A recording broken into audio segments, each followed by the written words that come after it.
dan subscribe-nya. Terima kasih. Kalau ada yang lain, jangan lagi bikin framing-framing ini nggak mau diskusi. Universitas mana yang mau menjadi tuan rumah untuk diskusi nasab saya dengan Rabita Alawiyah? Tepuk tangan. Siapkan segala sesuatu yang harus disiapkan untuk terjadinya diskusi nasab antara saya dan Rabita Alawiyah, dengan syarat tempatnya yaitu di kampus, dihadiri oleh para pakar sejarah, dihadiri oleh orang-orang pinter. Nggak usah ada pendukung saya, nggak usah ada pendukung Mbak Lawi. Ya, cocok. Hanya orang-orang pinter, doktor, profesor. Silakan di situ Mbak Lawi, siapa yang mau jadikan wakil, mau 1, 2, 3, 20 silakan, saya sendirian. Ini bisa disampaikan dan ini kalimat saya ini bisa dijadikan pegangan kalau saya tidak mau. Aing ge sarua bae lentang kurak dia doang anu Sunan Gunung Jati. Aing terido pembelokan sejarah. Aing tadi ngajaga, tapi mulai detik ini saya akan bangkit. Wallah, demi menjaga marwah.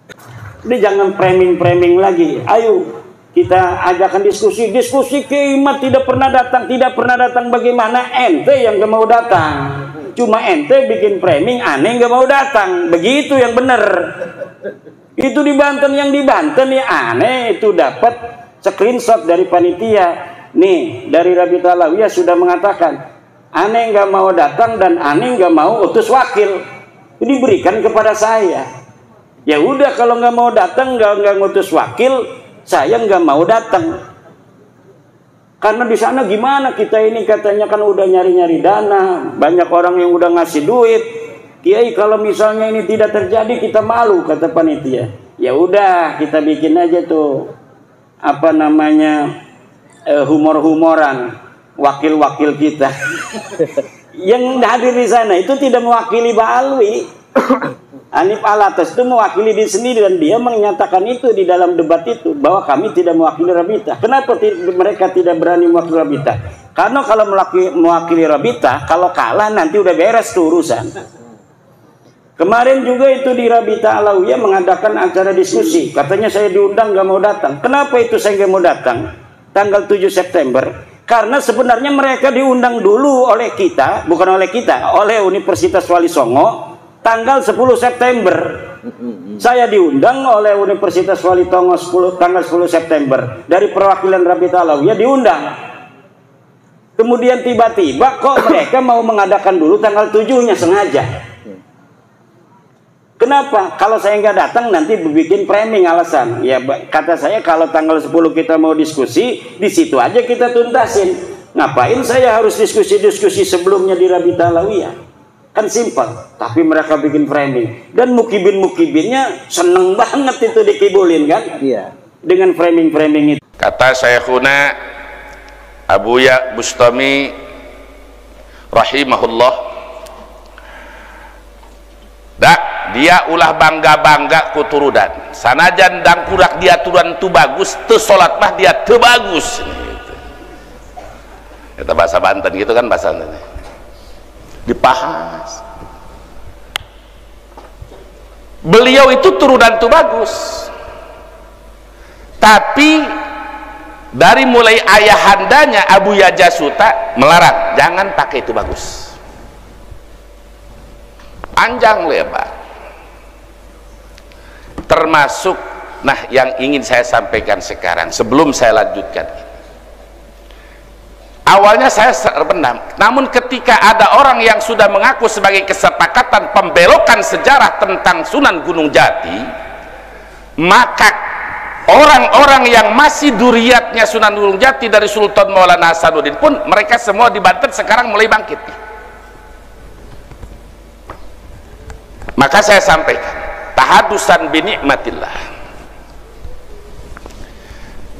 Al-Fakir bin Mama Haji Ahmad bin Mama Haji Aceh bin Mama Tubagus Samaun bin Tubagus Armudin bintu Bagus Isam, bintu Bagus Sanong, bintu Bagus Aliuddin, bintu Bagus Syekh Maulana Mansur Cikaduan, bin Syekh Sultan Ageng Tirtayasa, bin Syekh Abdul Ma'ali, bin Syekh Abdul Mafakhir, bin Sultan Muhammad, bin Sultan Maulana Yusuf Kasuniatan Banten, bin Sultan Maulana Hasanuddin, bin Syekh Syarif Hidayatullah Cirebon. Allah tanggal 25, 26, 27 Agustus akan ada rapat akbar di Kesultanan Banten, dan akan diundang orang-orang yang telah membelokkan sejarah. Persiapkan kitab Anda, persiapkan kitab sejarah Anda. Wallah, karena Anda sudah membelokkan dengan sepihak, maka kami pun akan turun, baik keturunan Sultan Maulana Hasanuddin, dari yang jalur Syekh Maulana Yusuf, dari Syekh jalur Syekh Maulana Mansur, dari Syekh Tirtayasa, semuanya akan bangkit. Tadinya antum hanya dengan habaib dan darbak dari habaib, tapi sekarang bukan dengan habaib saja, dengan turunan Wali Songo sekarang sudah mulai bangkit kembali. Jadi tambah musuh ini, kacau apa tidak? Kalau Salih Syarif Hidayatullah Cirebon dibelokkan ke si Musa Al-Khadim, padahal yaitu dari Sayyidina Balik Adubatkon sampai ke Imam Ubaidillah langsung kepada Rasulullah sallallahu alaihi wasallam. Ini pembelokan. Wallah, yang selama 3 bulan 4 bulan ini saya tahan, sekarang wallah saya akan tampil. Apa yang Anda mau, lu jual gua borong, wallah, karena Anda sudah keterlaluan. Bismillah, tawakalna ala Allah. Tadinya saya 4 bulan 5 bulan menjaga jangan sampai tafriq bainal muslimin, jangan sampai pemecah di antara umat Islam.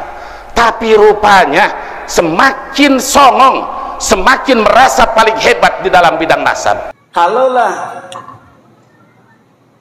keluarga Baklawi ini benar seperti yang mereka sebutkan dalam ceramah-ceramah itu, bisa nurunin rantai dari emas. Emas dari langit. Iya, emas dari langit. Bisa nurunin rantai dari emas dari atas langit gitu. Ini pasti kan sesuatu yang sangat luar biasa. Tentunya kalau misalnya terjadi, tidak hanya dilihat oleh anak cucunya yang menulis itu dong, karena kan dari langit di atas banyak yang lihat, harusnya banyak yang lihat juga dong ulama-ulama di Tarim itu. Sedangkan di Tarim banyak sekali ulama-ulama dari keluarga Bafadal, dari keluarga Al-Khatib, dari keluarga-keluarga lainnya. Kenapa yang lainnya itu menulis kitab tapi tidak mendeteksi adanya rantai turun dari langit yang terbuat dari emas? Itu tidak ada lagi jawabannya kecuali memang berita itu palsu. Itu namanya khurafat. Itu dari ilmu sejarah tidak terverifikasi, ilmu nasab tidak terverifikasi, ilmu filsafat tidak terverifikasi, karena filsafat harus logis tadi kan, harus logis, verifikatif. Itu dalam teori ilmiah itu logis, verifikatif, masuk akal. Kalau tidak masuk akal sebuah sejarah itu tidak ilmiah namanya. Kalau tidak ilmiah itu namanya apa? Cerita saja. Al-khabar, information. Information itu al-khabar mahtamala sidqa wal kadhiba. Sesuatu yang mungkin saja benar, mungkin saja salah. Bagaimana kita untuk mengetahui dia salah dan benar? Ya tidak ada lagi kecuali diverifikasi. Lamun wis surah istifadah ya wis sah. Sekarang kan sudah surah istifadah. Surah istifadah itu artinya populer, sampun viral. Wis viral para habibiki turunan nabi kan. Itu sudah katanya, kata Hanif Alatas. Kalau sudah surah istifadah ya sudah katanya, harus diterima sebagai turun nabi. Tidak bisa bos, Pembodohan. tidak bisa. Surah istifadah itu dalam ilmu nasab itu ada definisinya, ada syarat-syaratnya. Kata Ibnu Hajar Al-Asqalani mengatakan, innan nasaba mimma yasbutu bil istifadati illa ayyasbuta ma yukhalifu. Nasab itu memang termasuk sesuatu yang bisa untuk ditetapkan dengan popularitas.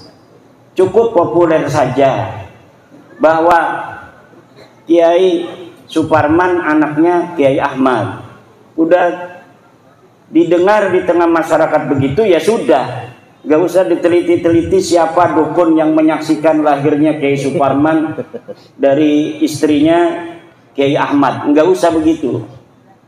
Tapi apabila sudah nyata ada bukti yang membantah, misal ternyata Kiai Suparman dari Kiai Ahmad ini hanyalah anak angkat, maka surah istifadah itu batal.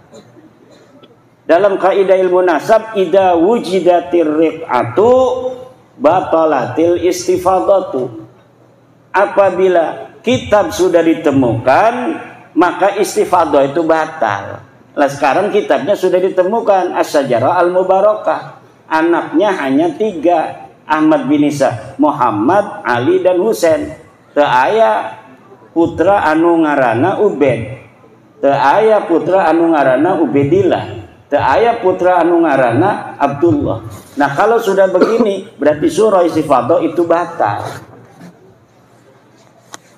Katanya kan sudah ada di dalam kitab nasab abad 10, yaitu kitab nasab yang pertama kali mencatat Ba'lawi sebagai turunan Nabi itu adanya di abad 10, Pak. Jadi orang yang diakunya ada di abad keempat, Ahmad bin Isa 345 Hijriah, baru ditulis 651 tahun kemudian. Jadi orangnya itu ada di abad keempat, baru dicatat punya anak namanya Ubed ini tahun 996 Hijriah. 651 tahun dalam sebuah kitab yang namanya Tuhfatul Talib.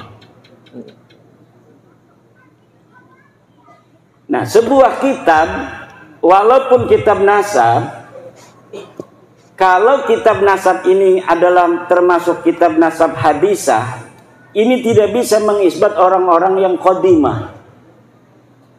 La yumkinunal hadisu anin nasabil qadimi binaan ala ma warada fil kutubil hadisah. Kata ahli nasab itu dalam kitab Usulu Ilmil Ansab, bahwa la yumkinunal hadis, kita tidak mungkin berbicara anin nasabil qadim, tentang nasab yang sudah jauh di abad keempat, binaan berdasarkan alama warada fil kutubil hadisah, dengan berdasarkan kitab-kitab yang ada di tahun-tahun yang baru seperti 900 Hijriah, abad 9 Hijriah. Tidak bisa. Kata Hanifah Latas, kitabnya ada 140 kitab. Kitab apa itu? Kitab sejarah atau kitab tasawuf. Kitab nasabnya cuma Tuhfatul Talib, kemudian Tuhfatul Azhar, dan kitab Samsul Zahirah. Itu pun ditulis oleh mereka sendiri, Samsul Zahirah. Sedangkan kitab itu mulai adanya sejak abad ke-10 sampai sekarang. Abad 9 sampai abad di mana Ahmad bin Isa itu ada, tidak ada yang menyebutkan Ahmad bin Isa punya anak namanya Ubed. Maka ini secara ilmu nasab batilun maudu'un mardudun munqati'un. Secara ilmu DNA orang seluruh Indonesia, seluruh dunia ini, Pak, sejak 2010 sudah diambil sampelnya oleh sebuah badan dari dunia yang ingin mengetahui ikatan hubungan antara satu suku dengan suku lainnya. Orang Arab sudah ditentukan haplogrupnya J1, orang Indonesia asli O. Nah, sedangkan Ba'lawi ini ngaku turunan Nabi, ketika dites DNA ternyata DNA-nya bukan J1 tapi G. G ini orang mana? Orang Turki, orang Georgia, Kaukasus dan sekitarnya. Itulah orang-orang dengan haplogrup G. Kok adanya di Yaman? Mereka hijrah abad ke-6 Hijriah. Jadi tahun 500-an baru hijrah. Kok ngakunya dia punya buku mengatakan hijrah kakeknya itu abad ke-4 Hijriah. Ini sama sekali bohong.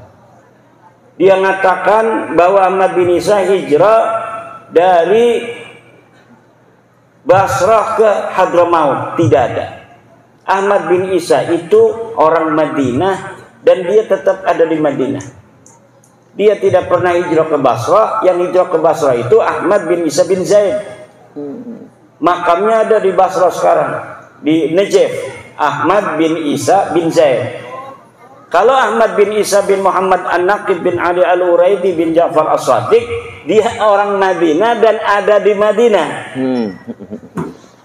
Di mana makamnya? Kalau misalnya Kiai Imad tidak mengatakan makamnya ada di Basra atau makamnya ada di Hadramaut, di mana makamnya? Enggak penting mengetahui makam. Karena miliaran manusia dari zaman Nabi Adam, hanya beberapa yang sampai sekarang ini masih ada makamnya. Kakek kita aja coba urut kakek kita 5. Apakah seluruh kakek kita 5 itu makamnya masih terdeteksi ataukah tidak? Mungkin hanya sedikit orang yang bisa mendeteksi 5 leluhurnya makamnya masih utuh. Kecuali mungkin dia orang besar, kecuali mungkin dia ulama besar, makamnya diziarahin orang. Tapi apa iya 5-5-nya itu akan jadi orang besar semua? Biasanya ada aja yang nakal. Atau jadi orang biasa-biasa saja dan makamnya kemudian dilupakan. Jadi tidak penting ketika kita sudah mengetahui bahwa Ahmad bin Isa itu tidak hijrah ke Hadramaut, lalu katanya kalau makamnya itu bukan di Hadramaut, makamnya ada di mana? Sekarang ini kan makamnya dijarahin orang tuh. Jarahin katanya makam Ahmad bin Isa. Bagaimana orang yang tidak hijrah ke Hadramaut makamnya aja di Hadramaut lalu dijarah-jarahin? Nah, ini sebagai bukti arkeologis. Ini buktinya bahwa Ahmad bin Isa itu ada. Apa buktinya? Makamnya ada. Lah kita bisa bikin makam sekarang Pak. Contohnya sekarang banyak makam palsu, betul nggak? Betul. Orangnya masa lalunya tidak ada, makamnya sekarang dibikin. Makamnya dibikin bagus lagi, dikasih kubah. Di Pemalang kemarin ketahuan tuh bin Yahya dibongkar sama masyarakat Pemalang gara-gara bab nasab ini. Dulunya mereka ikut berziarah sampai nangis-nangis ziarahnya. Allah ya Allah. Sekarang dia yang bongkar sendiri. Tapi kita ingin mengatakan bahwa kalau kita umat Islam ini cinta pada Rasul dan wajib menjaga keturunan Rasulullah. Nasab-nasabnya yang orang mengaku turun Rasulullah itu harus asli. Kenapa? Ada kaitan antara pengakuan orang yang mengaku keturunan Nabi dengan masalah-masalah teologi. Kan kita ahli sunnah wal jamaah. Dalam ahli sunnah wal jamaah kita wajib mencintai ahlu bait. Ahlu bait itu tadi, la as'alukum alaihi ajra illal mawaddata fil qurbah. Siapa itu? Kata Ibnu Abbas, Rasulullah pernah mengatakan yang dimaksud al-qurbah itu pertama adalah Aliun wa Fatimatu wa waladahuma. Ali, Fatimah dan 2 anaknya. Selain ahli bait yang 5 ini termasuk baginda Nabi, keturunannya pun dalam tradisi, bukan dalam ajaran. Dalam tradisi ahli sunnah wal jamaah ini mendapatkan tempat. Kenapa saya bilang itu dalam tradisi bukan dalam ajaran? Karena tidak ada satu dalil pun yang kuat yang menyatakan kewajiban kita untuk mencintai keturunan Nabi itu tidak ada. Kalau mencintai ahli bait ini yang tadi itu Fatimah, Ali, siapa, Hasan, Husain, itu ada dalilnya tadi. Pertanyaan dari Ibnu Abbas, wa man qarabatukal ladzina wajabat alaina mahabbatuhum. Siapa kerabatmu ya Rasulullah yang wajib kami cintai? Kan wajib tuh. Itu dilalatan sorihatan, wajib mencintai mereka. Siapa? Dijawab oleh Nabi, Aliun wa Fatimatu wa waladahuma. Ali, Fatimah dan 2 anaknya. Kalau keturunannya tidak ada. dalil yang sharih yang menyatakan bahwa kita wajib sebagai umat Islam untuk mencintai turun Nabi, tidak ada. Tapi walaupun tidak ada, di dalam tradisi kita memiliki perhatian khusus, kecenderungan khusus untuk mencintai keturunan Nabi. Akhirnya kecenderungan mencintai keturunan Nabi ini dimanfaatkan oleh orang-orang yang mengaku keturunan Nabi. Maka bapak-bapak, ibu-ibu, sampai sekarang ini seluruh dalil-dalil saya yang saya sampaikan tentang keterputusan nasab mereka itu belum bisa dijawab, baik di dalam bahasa Arab maupun dalam bahasa Indonesia. Dalam bahasa Arab saya sudah mengarang Al-Mawahib Al-Laduniyah fi Qita'i Nasabi Ba'alawi ibn Ubaidillah. Kemudian saya juga mengarang kitab I'anatul Akhyar fi Jawabi Syekh Abdullah Mukhtar. Ini ada seorang kiai, Syekh Abdullah Mukhtar, yang menjawab tesis saya dengan bahasa Arab. Kemudian saya tulis jawaban-jawabannya dalam kitab I'anatul Akhyar fi Jawabi Syekh Abdullah Mukhtar.